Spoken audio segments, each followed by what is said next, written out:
Bismillahirrahmanirrahim. Assalamualaikum warahmatullahi wabarakatuh.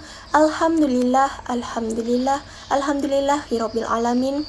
Assalatu wassalamu israfil anbiya'i wal mursalin Sayyidina Muhammadin wa ala alihi washabihi ajma'in. Amma ba'du. Segala puji dan syukur kita panjatkan atas kehadirat Allah Subhanahu wa taala yang telah memberikan kita beribu-ribu nikmat yang tidak terukur, nikmat iman, nikmat Islam, sampai dengan nikmat sehat walafiat. Salawat serta salam tak lupa kita hanturkan kepada junjungan besar Nabi kita, yaitu Nabi Muhammad SAW, karena berkat perjuangan beliaulah kita sampai kepada zaman yang terang benderang seperti sekarang ini. Perkenalkan, nama saya Susan dengan nomor induk mahasiswa 12016022 dari kelas 3B Prodi Akuntansi Syariah, Fakultas Ekonomi dan Bisnis Islam.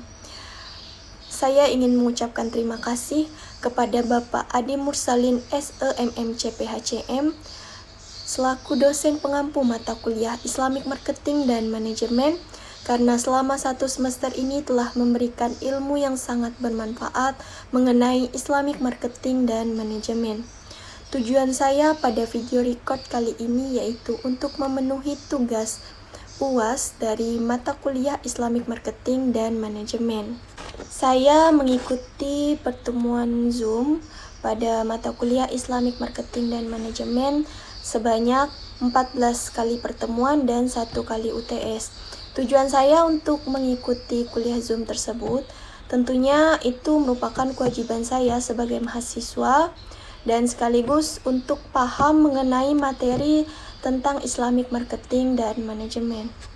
Saya juga telah melakukan video record mengenai materi-materi yang telah Bapak sampaikan seperti tentang konsep pemasaran dalam Islam, makasih syariah, peran pemasaran dalam Islam, tabayun, dan riset pengembangan pemasaran dalam Islam, dan yang terakhir yaitu tentang ekuitas merek. Dan tentunya di sini dalam mengikuti kuliah Islamic Marketing dan Manajemen, saya selalu aktif dalam menjawab soal-soal dalam diskusi pada saat kuliah. Salah satunya yaitu seperti menjelaskan tentang pentingnya CRM bagi sebuah perusahaan, teori-teori perilaku konsumen, dan tentunya masih banyak lagi.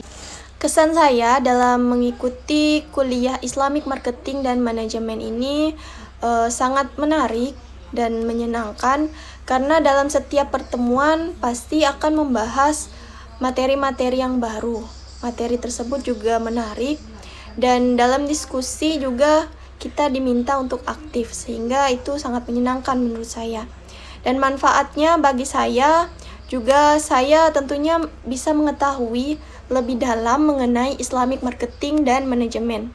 Dan saya juga bisa menerapkan tentang marketing ini dalam kehidupan sehari-hari, misalnya dalam membeli suatu produk, di mana saya harus mempertimbangkan apakah produk tersebut berguna bagi saya, dan juga diajarkan untuk tidak boros dalam kehidupan sehari-hari ini. Nilai yang saya harapkan dari mata kuliah Islamic Marketing dan Manajemen ini tentunya nilai yang terbaik, karena pada setiap pertemuan saya selalu hadir.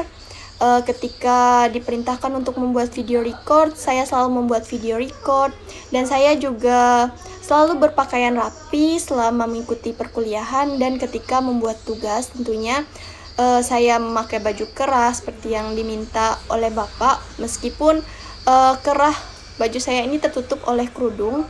Dan saya juga menulis secara ringkas materi-materi yang telah Bapak sampaikan, dan saya tentunya tadi saya aktif dalam menjawab soal-soal ketika diskusi, sehingga saya berhak mendapat nilai A. Baik, di sini saya akan menjawab soal B, yaitu mengenai materi-materi yang berkenaan dengan Islamic Marketing dan Manajemen. Baik, di sini saya akan membacakan surah yang berhubungan dengan customer relationship, dan surah yang pertama yaitu surah Ar-Ra'd ayat 21 yang berbunyi, A'udzu billahi minasyaitonir rajim. Bismillahirrahmanirrahim. Wallazina yashiluna ma amarallahu bihi ayyussola wa yakhshawna rabbahum wa yakhufuna su'al hisab.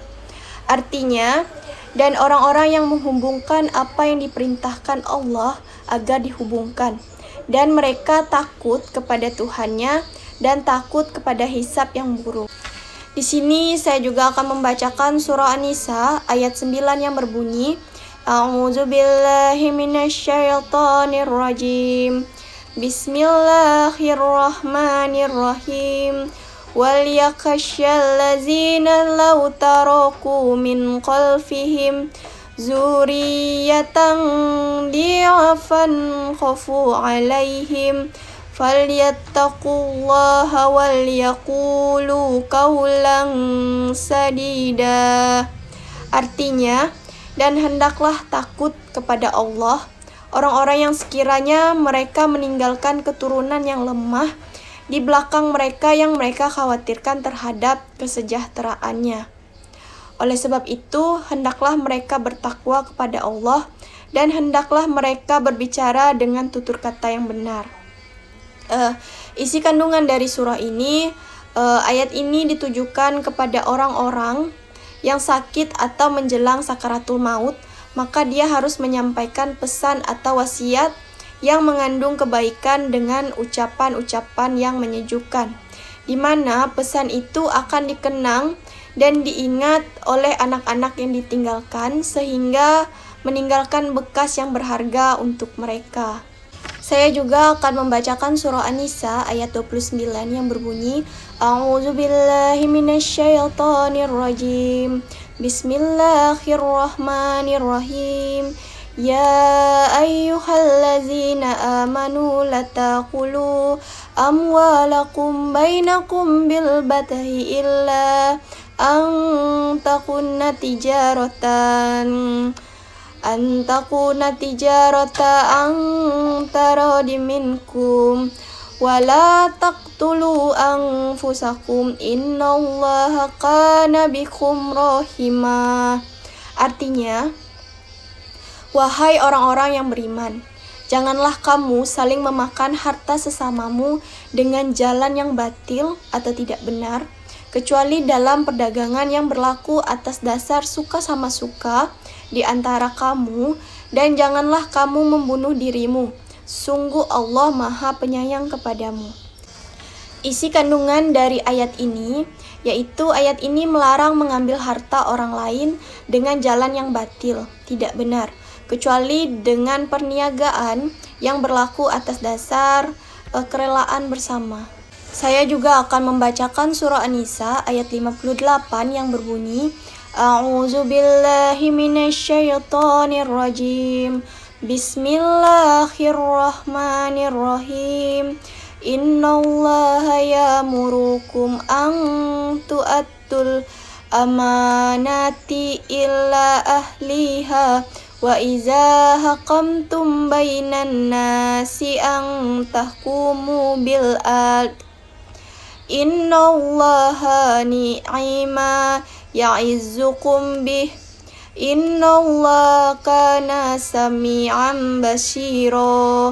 Artinya, sungguh Allah menyuruhmu menyampaikan amanat kepada yang berhak menerimanya. Dan apabila kamu menetapkan hukum di antara manusia, hendaknya kamu menetapkannya dengan adil.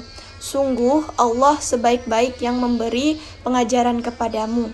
Sungguh Allah Maha mendengar, Maha melihat.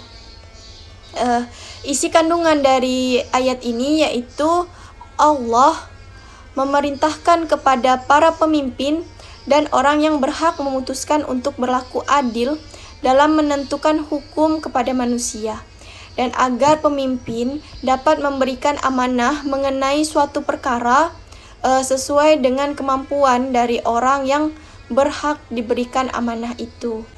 Di sini saya juga akan membacakan surah An-Nisa ayat 5 yang berbunyi, A'udzu billahi minasyaitonir rajim. Bismillahirrahmanirrahim. Wala tutussufaha amwalakumul lati ja'alallahu lakum qiyaman warzuquhum fiha waqsuhum wa qulu lahum qawlan ma'rufa. Artinya, dan janganlah kamu serahkan kepada orang yang belum sempurna akalnya harta mereka yang dalam kekuasaan kamu yang dijadikan Allah sebagai pokok kehidupan.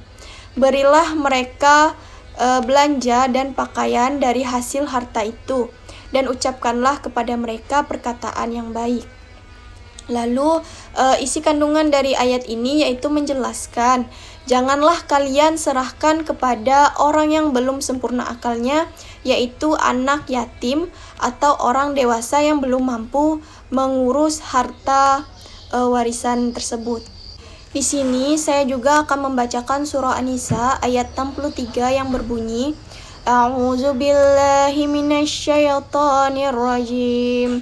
Bismillahirrahmanirrahim. Ulaikal ladzina ya'lamullahu ma fi qulubihim fa'adrid anhum wa'izhum wa kullahum fi anfusihim qawlan baligha. Artinya, mereka itu adalah orang-orang yang sesungguhnya Allah mengetahui apa yang ada di dalam hatinya. Karena itu, berpalinglah kamu dari mereka dan berilah mereka nasihat, dan katakanlah kepada mereka perkataan yang membekas pada jiwanya. Lalu isi kandungan dari ayat ini yaitu Allah Subhanahu wa Ta'ala Maha mengetahui segala isi hati hambanya, termasuk kedustaan dan kemunafikannya.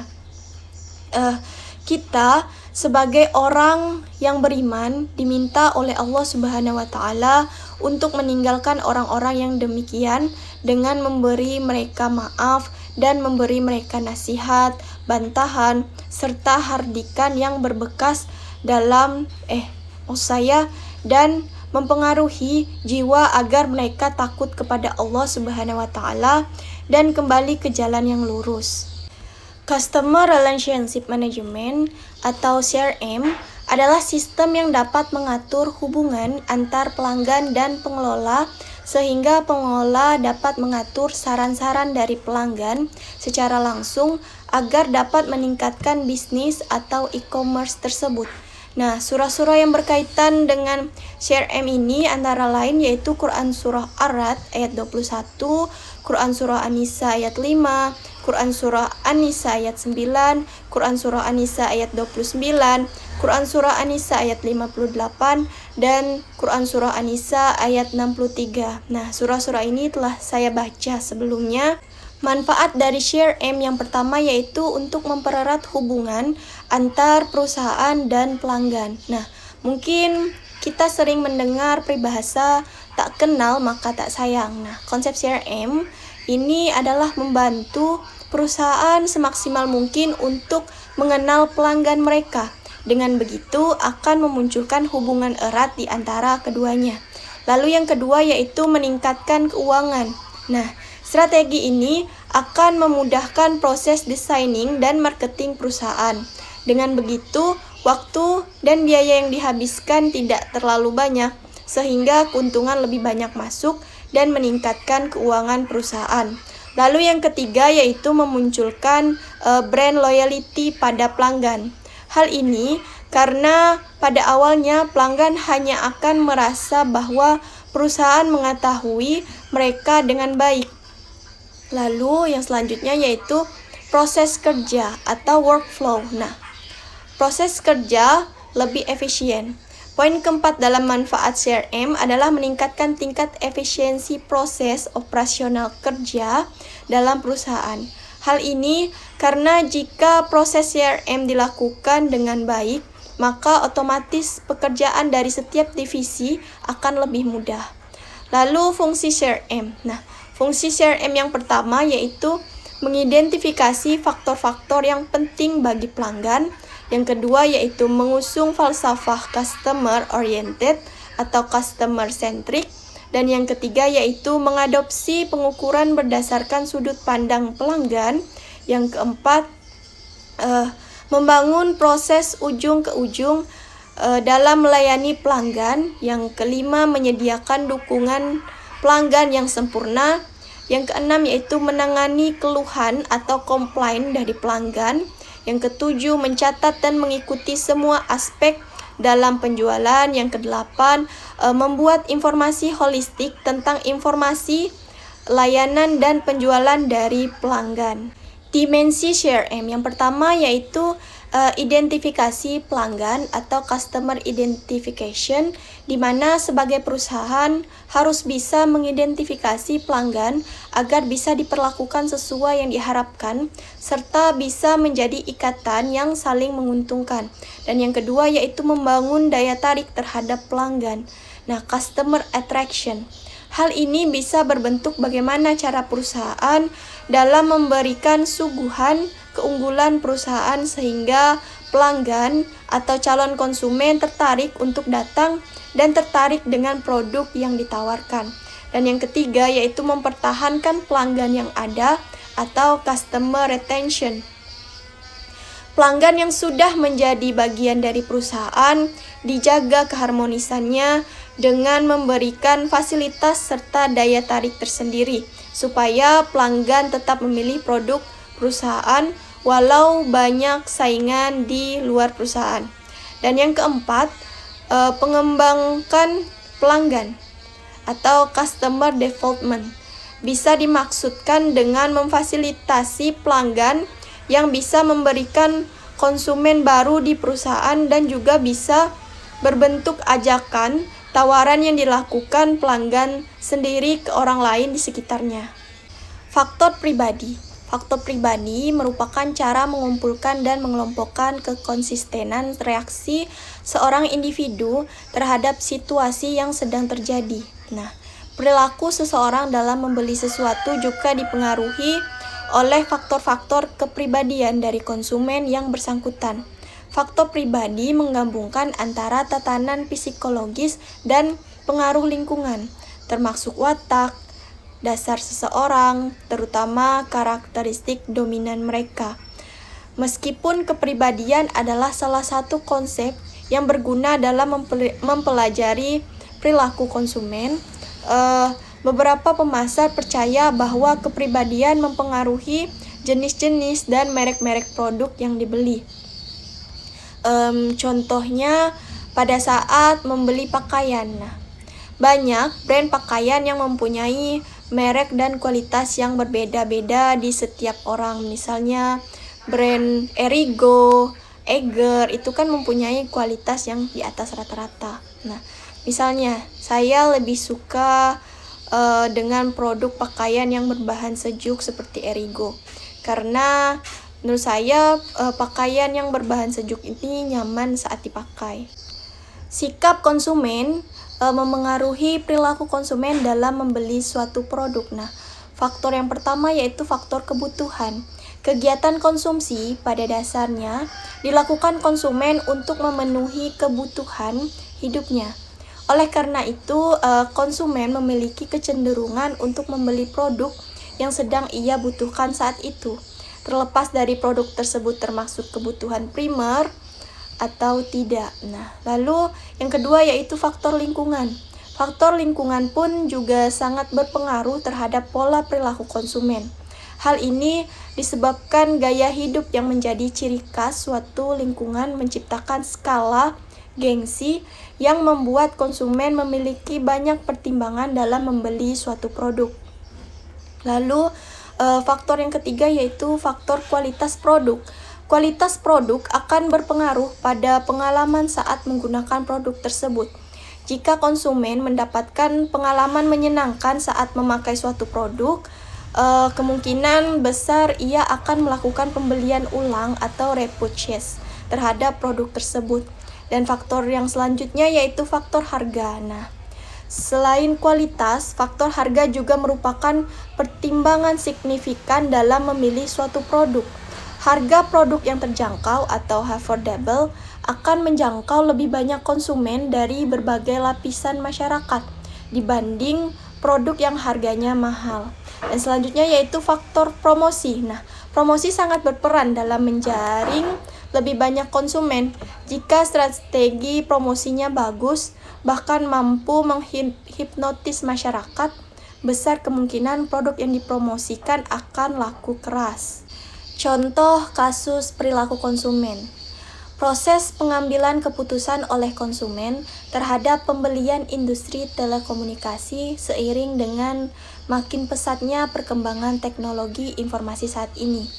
Penggunaan handphone atau HP dalam kehidupan sehari-hari semakin penting. Nah, handphone saat ini bukanlah kebutuhan tersier, tapi seperti sudah menjadi kebutuhan sekunder masyarakat.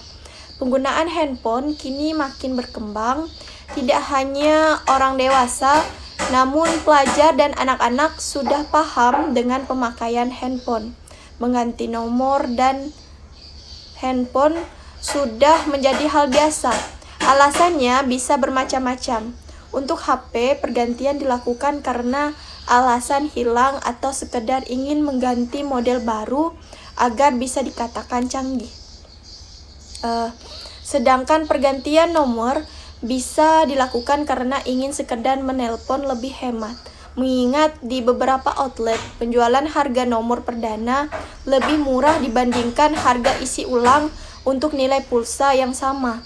Perilaku konsumen di industri telekomunikasi ini memang menarik untuk dipahami, karena industri ini memiliki nilai pasar yang sangat besar. Proses keputusan pembelian merupakan proses di mana konsumen melewati 5 tahap, yaitu pengenalan masalah, pencarian informasi, evaluasi, alternatif, keputusan pembelian, dan perilaku pasca pembelian yang dimulai jauh sebelum pembelian aktual dilakukan dan memiliki dampak yang lama setelah itu. Nah, pengenalan masalah atau kebutuhan para pemasar perlu mengidentifikasi keadaan yang memicu kebutuhan tertentu dengan mengumpulkan informasi dari sejumlah konsumen. Contoh, saat akan diundang oleh teman untuk pergi ke pernikahannya, dan saya tidak memiliki pakaian yang menurut saya cocok dengan tema pernikahan, maka hal itu menjadi alasan saya untuk membeli pakaian lagi. Lalu pencarian informasi. Pencarian informasi dimulai ketika konsumen memandang bahwa kebutuhan tersebut bisa dipenuhi dengan membeli dan mengkonsumsi suatu produk.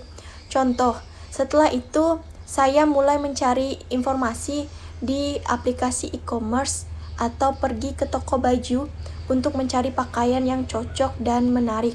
Setelahnya pun, saya mencari informasi mengenai bahan dari pakaiannya dan harga.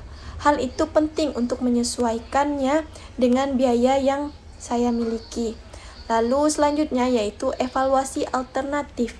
Evaluasi alternatif adalah proses mengevaluasi pilihan produk dan merek dan memilihnya sesuai dengan keinginan konsumen. Contoh, dalam memilih baju, perempuan cenderung dihadapkan dalam pilihan yang sulit karena tentunya banyak baju yang menurut mereka menarik. Maka dari itu perlulah evaluasi alternatif atau pemilihan baju dari sekian banyak baju pilihan untuk mencari yang terbaik menurut diri sendiri. Nah, selanjutnya yaitu keputusan pembelian. Dalam tahap evaluasi alternatif, konsumen membentuk preferensi atas merek-merek dalam kumpulan pilihan. Nah, contohnya yaitu setelah tahap evaluasi alternatif, saya memutuskan baju yang cocok dan menarik menurut saya yang akan saya beli. Lalu setelah itu perilaku pasca pembelian. Nah, setiap pembelian konsumen mungkin mengalami ketidaksesuaian karena memperhatikan fitur-fitur tertentu yang mengganggu atau mendengar hal-hal yang menyenangkan tentang merek lain. dan akan selalu siaga terhadap informasi yang mendukung keputusan tersebut. Contohnya, perilaku pasca pembelian adalah bagaimana perilaku saya setelah saya memakai baju yang saya beli untuk pergi ke pesta pernikahan teman saya. Apakah saya suka ataukah sedikit kecewa karena ternyata kurang menarik. Tafsir ayat-ayat konsumsi atau ayat yang berkenaan dengan perilaku konsumen dan jelaskan arti dan isi kandungannya. Yang pertama yaitu Quran Surah Al-Baqarah ayat 168 yang artinya, wahai manusia, makanlah dari makanan yang halal dan baik terdapat di bumi dan janganlah kamu mengikuti langkah-langkah setan. Sungguh setan itu musuh yang nyata bagimu. Kandungan dari ayat ini adalah seruan untuk makan makanan yang halal lagi baik yang sudah disediakan oleh Allah. Selain itu, terdapat pula seruan untuk tidak mengikuti langkah setan, utamanya dalam menghalalkan dan mengharamkan sesuatu, karena mereka akan selalu menyesatkan manusia.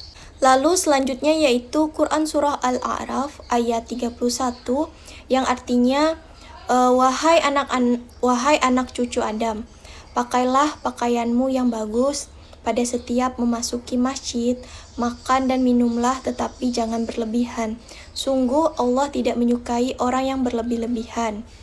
Nah, kandungan dari ayat ini yaitu pada ayat ini Allah memerintahkan agar manusia berlaku adil dalam semua urusan.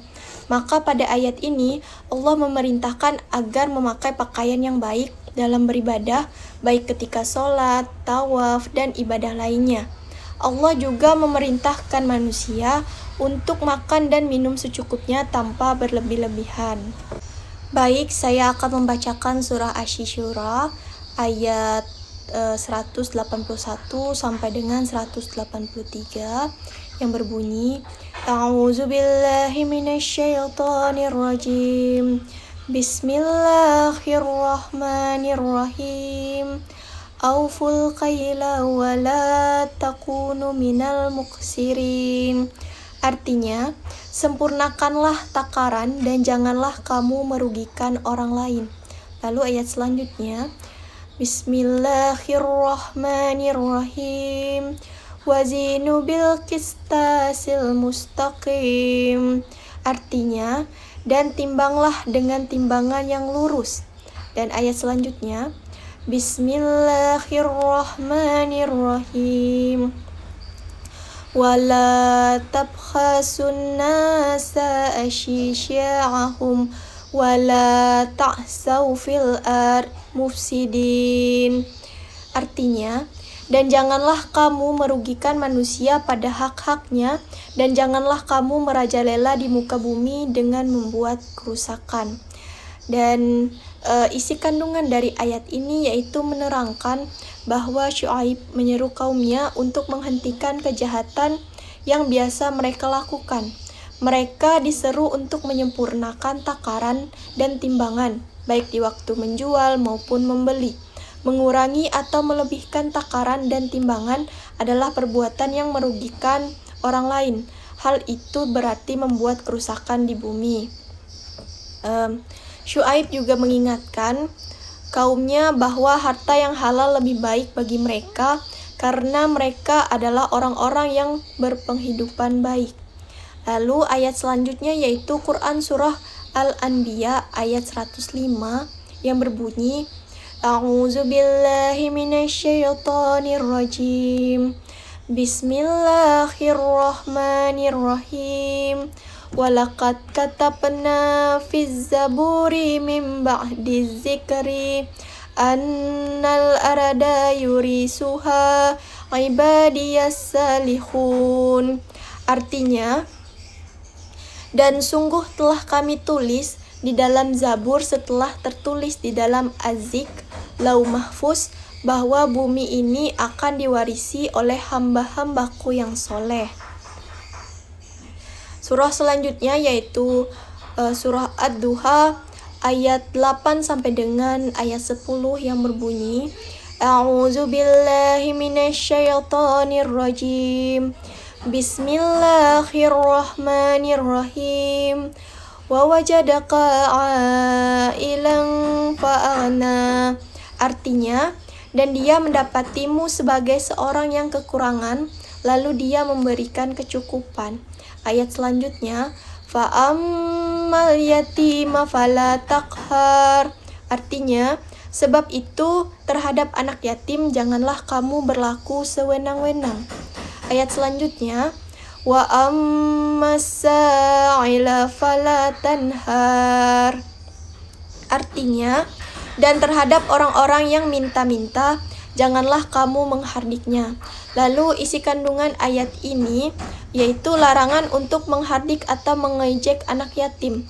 Selalu bersyukur kepada Allah Subhanahu wa taala atas nikmat yang telah Allah berikan kepada kita. Perilaku konsumen merupakan suatu proses yang berkaitan erat dengan adanya suatu proses pembelian. Nah, pada saat itu konsumen melakukan aktivitas seperti melakukan pencarian, penelitian, dan pengevaluasian produk dan jasa atau product and services. Jadi, merek adalah produk atau jasa yang dimensinya mendiferensiasikan dengan beberapa cara dari produk atau jasa lainnya yang dirancang untuk memuaskan kebutuhan yang sama. Perbedaan ini bisa fungsional, rasional, atau nyata, berhubungan dengan kinerja produk dari merek. Lalu perbedaan ini bisa juga lebih bersifat simbiolis, emosional, atau tidak nyata, berhubungan apa yang dipresentasikan merek. Nah, perilaku konsumen dalam perspektif ekonomi Islam adalah tidak adanya sikap hidup yang berlebih-lebihan atau boros, dan tidak pula kikir atau israf, melainkan adalah di tengah-tengah yang berlandaskan kebutuhan bukan karena keinginan seseorang. Ekuitas merek yang tinggi memberikan sejumlah keunggulan kompetitif. Nah, ini beberapa keunggulan kompetitif yang dimaksud. Yang pertama yaitu perusahaan akan menikmati penurunan biaya pemasaran karena tingkat kesadaran konsumen dan loyalitas konsumen yang tinggi. Lalu yang kedua yaitu perusahaan akan memiliki tuasan dagang dalam berunding dengan para distributor dan pengecer karena ada maksud untuk menjual merek tersebut. Lalu yang ketiga, perusahaan dapat mematok harga yang lebih tinggi dibandingkan para pesaing karena merek itu mempunyai mutu yang tinggi menurut anggapan para konsumen. Lalu yang keempat, perusahaan dapat dengan mudah meluncurkan perluasan merek karena nama merek mempunyai kredibilitas yang tinggi. Dan yang kelima yaitu merek menawarkan perlindungan kepada perusahaan melawan kompetisi harga yang alot. Pada dasarnya, pemberian nama atau merek adalah sangat penting. Nah, coba sebutkan dan bacakan beserta arti dan isi kandungan ayat Al-Quran yang mendukung pernyataan ini. Yang pertama yaitu surah Al-A'raf ayat 180 yang berbunyi, A'udzubillahi minasyaitonirrajim. Bismillahirrahmanirrahim. Walillahil asma'ul husna fad'uhu biha wa zarul lazina yulhiduna fi asma'i sayujjauna ma kanu ya'malun. Artinya, hanya milik Allah Asma'ul Husna, maka bermohonlah kepadanya dengan menyebut Asma'ul Husna itu dan tinggalkanlah orang-orang yang menyimpang dari kebenaran dalam menyebut nama-namanya. Nanti mereka akan mendapat balasan terhadap apa yang telah mereka kerjakan. Dan isi kandungan dari ayat ini dijelaskan bahwa Allah Subhanahu wa taala memiliki nama-nama yang paling baik dan menunjukkan kesempurnaan keagungannya, dan tiap-tiap nama adalah baik. Maka mintalah kepadanya dengan nama-namanya apa yang kalian kehendaki. Lalu surah yang selanjutnya yaitu surah Al-Baqarah ayat 31 yang berbunyi, A'udzubillahi minasyaitonirrajim. Bismillahirrahmanirrahim.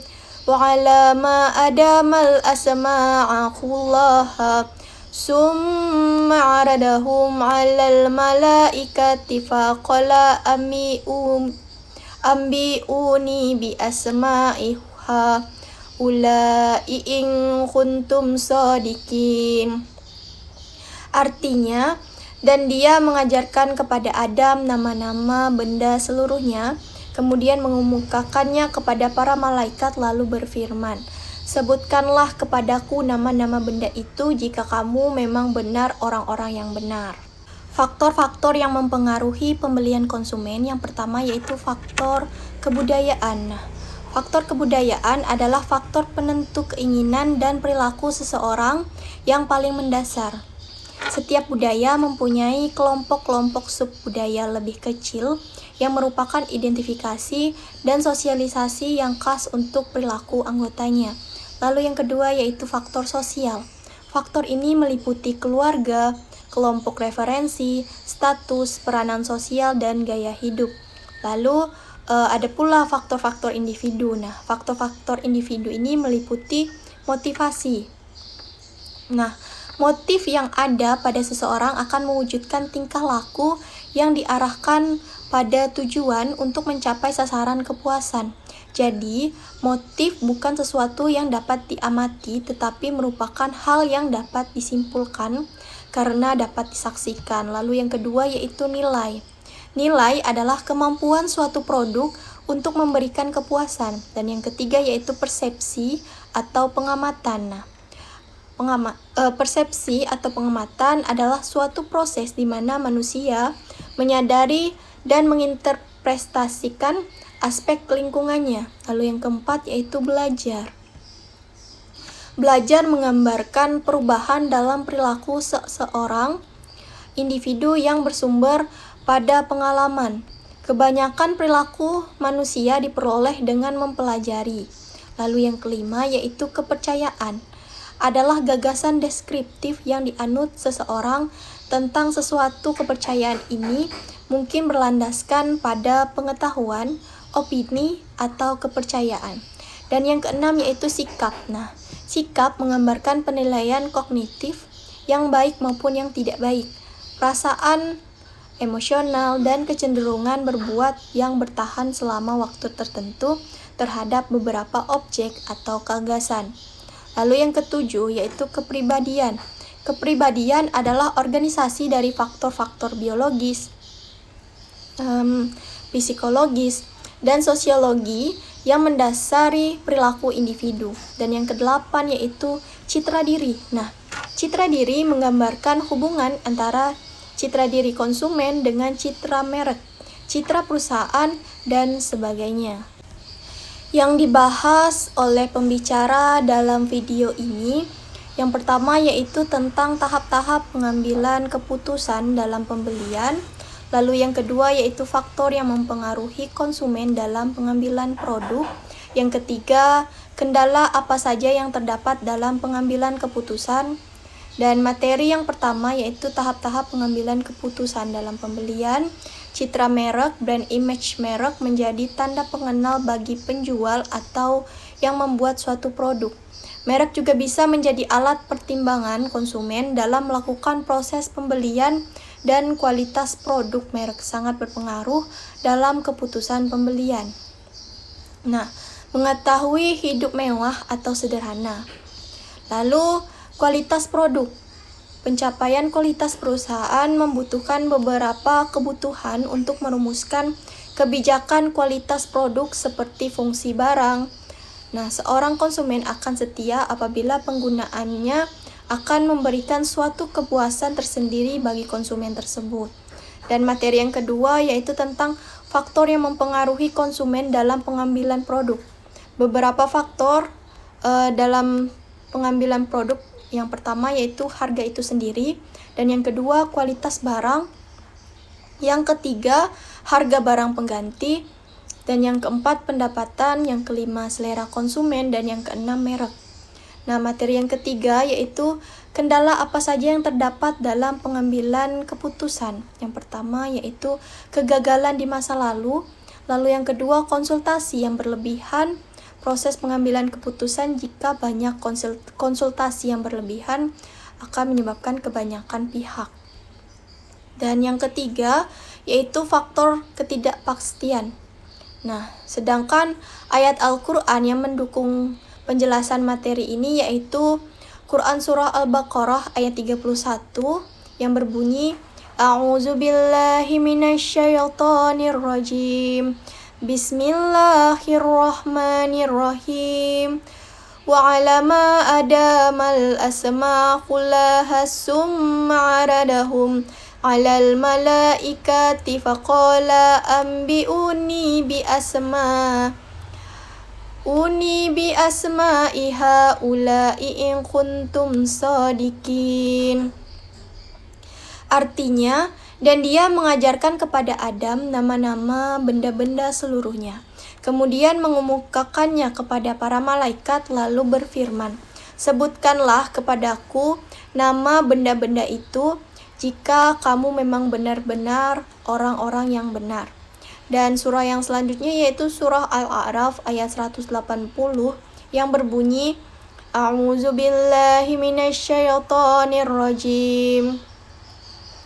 Bismillahirrahmanirrahim. Walillahil asma'ul husna fad'uhu biha wa zarul lazina yulhiduna fi asma'ih sayuzzawna maqanu ya'malun.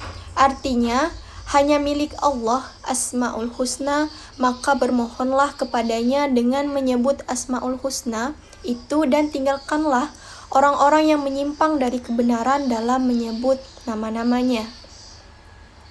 Nanti mereka akan mendapatkan balasan terhadap apa yang telah mereka kerjakan. Sedangkan isi kandungan dari ayat ini dijelaskan bahwa Allah memiliki nama-nama yang paling baik yang menunjukkan kesempurnaan keagungannya dan tiap-tiap namanya adalah baik. Maka mintalah kepadanya dengan nama-namanya apa yang kalian kehendaki. Mungkin itu saja yang dapat saya sampaikan pada video record kali ini mengenai tugas UAS Islamic Marketing dan Manajemen. Sebelum saya mengakhiri, saya akan membacakan doa penutup terlebih dahulu. Bismillahirrahmanirrahim. Subhanakallahumma wa bihamdika asyhadu alla ilaha illa anta astaghfiruka wa atubu ilaika. Sekian dari saya. Wassalamualaikum warahmatullahi wabarakatuh.